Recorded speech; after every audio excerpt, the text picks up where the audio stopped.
sensitive nature of it, right? And why it's so important and impactful to our people, right? For one, trauma, as I've learned, is passed down through DNA. You feel me? Yes, sir.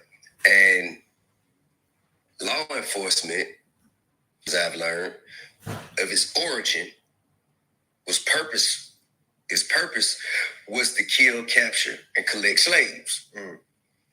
So, in the days of slavery, the first snitch was the person who would point that hair, telling the people who were getting ready to run. So if you was a person who was getting ready to run, had already ran and almost got away, and you find out that somebody told on you, and then somebody looked just like you, right? You was inside the arm. You was with that. That's traumatic. That's lifelong trauma. That lifelong trauma will be passed down through your DNA of your sperm, generationally. And the same goes for the brothers and sisters and aunts and mothers and children who saw that, right? And who were affected by that. So I understand that, but I also understand how it's being played against us. Yes, sir. It's being used. It's being weaponized against us. If you notice, there's always something about our leaders, Black people. Yes, sir. Whenever Black people have leaders, it's always always an excuse. It's always one reason or something why.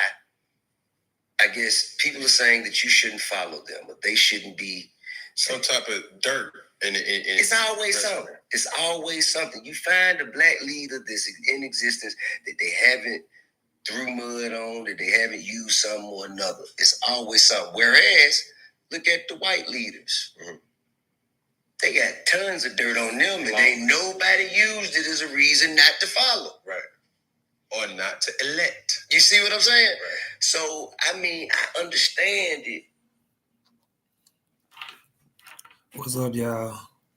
I missed last Tuesday, but I'm back today to finish Black History Month off with a couple of Black history people that we even know about, don't know about, but we'll know about after tonight.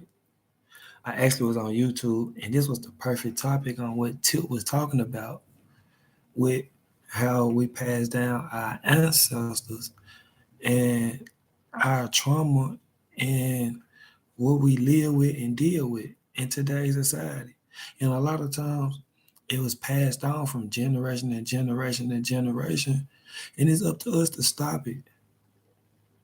Don't get me wrong, a lot of Black people that went through the history of story did a lot of good things, but they also had to fight and take a lot of things to the grave, or they had to pass on to their children, who had to pass it on to their children, who passed it on to their children, who passed it on to us.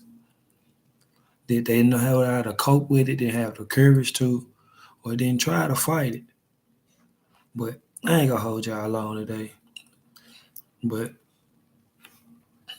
the first Black person I want to talk about during Black History Month is Gary Morgan. He invented the safety hood. So if you have a car and you have a hood on it, you should thank Gary Morgan. He invented something that we all still use today. He also invented the traffic light. From my perspective, 9 times out of 10, I feel like everywhere need a traffic light because four-way stops and yields and etc. sometimes just don't work. Again, this is Gary Morgan. He invented a forerunner of a gas mask. All these things is very useful in today's society, and everyone uses it or needs it at some point in their life. Again, that's Gary Morgan. Then we have Ruby Bridges. If you haven't seen the movie, you should. Ruby Bridges was probably one of the toughest little girls to come through this world. If it weren't for Ruby Bridges, we wouldn't have a lot of the rights we have now in school systems, whether it's a sales school or a non-sales school. Ruby Bridges really showed us how to stand up, believe, have faith, and show that you're not what people labeled you to be. She had no idea that the bold act she committed in 1960 set off a chain reaction leading to the integration of schools in the South. I'm from Memphis. A lot of my viewers are from the South. She was 6 years old, and she was the first African American student to attend a white school. And they tried and tried, and she wanted to quit and give up. But she did so much stuff that she couldn't. So we got to keep that in our perspective as we move on, for sure. Then we got my third person. Keep in mind, Maya Angelou. I tried to have a couple women because a lot of men, we already know our leaders. We could think of them back to back to back, but we can't think of a lot of women like that.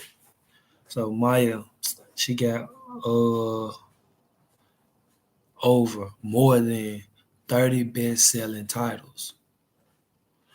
She wrote 36 books, not the least of which was her first book, I Know Why the Caged Bird Sings. She passed in 2014, but Maya Angelou had confidence, fierce grace, and abundant love. And she did a lot of things that a lot of people couldn't think of. And with me being the author of my second book, she probably opened the door up for me as an African American or a black person to even be able to write, to even be able to think about writing and publishing. So I gotta thank Maya Angelou. And also I just wanna just pick back up on Tip and other stuff. But before then, I had read my quote for the day, and the thing was saying what God can do for you than what you cannot do for yourself. So a lot of people we weary and weary and weary about what we going through, what we instead of putting in God's hand and what God can do for you. And it was talking about your inheritance, like how they didn't believe back then, they passed it on to us. Where again, a lot of them probably didn't believe that we was gonna get out of slavery, but they tried to fight. So they passed it on to us to not believe that we could achieve the big things, but we still go to work and try to survive. No, we need to put in our mindset that we can achieve the big things and still working towards trying to instead of being stuck in that box in that shell of doing the bare minimum. It's Black History Month. No matter if it was 12 days, 15 days, 28 days, we made the best of it. You're supposed to always share something with someone, your family, friends, or close to you about history that our ancestors invented and made. And I'm one to share and pass on. I'm not gonna really talk about my history today. I'm not gonna talk about my situation and circumstances. I really don't want to because it's gonna get me emotional with what I've dealt with in the last week or so. But I do know that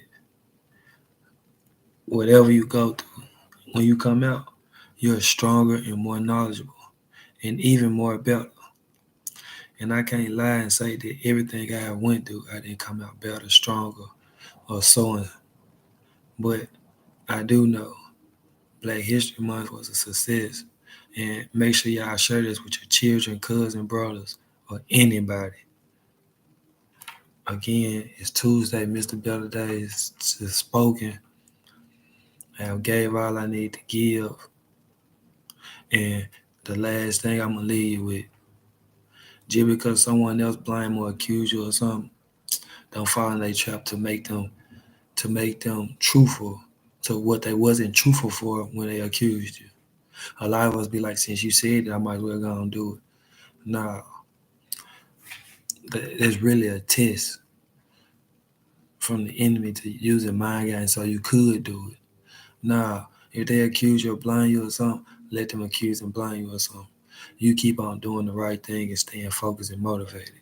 Better days the motto, better days the lifestyle, better days living.